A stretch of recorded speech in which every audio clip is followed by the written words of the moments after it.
How to properly install Cinema HD on Android TV. Here's how to properly install Cinema HD on your Android TV step by step. Start by going to Settings on your Android TV, then scroll to Device Preferences, then to Security and Restrictions. Now you need to enable unknown sources for the app you'll use to install, like your browser or file manager. Next, go to the Play Store and install the Downloader app.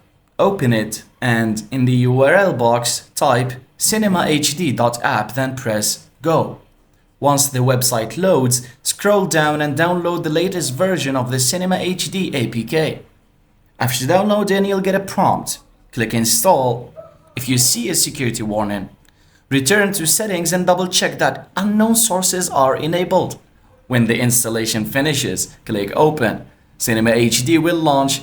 Give it the permissions it asks for, and that's it. You now have a free streaming app installed on your Android TV, ready to use.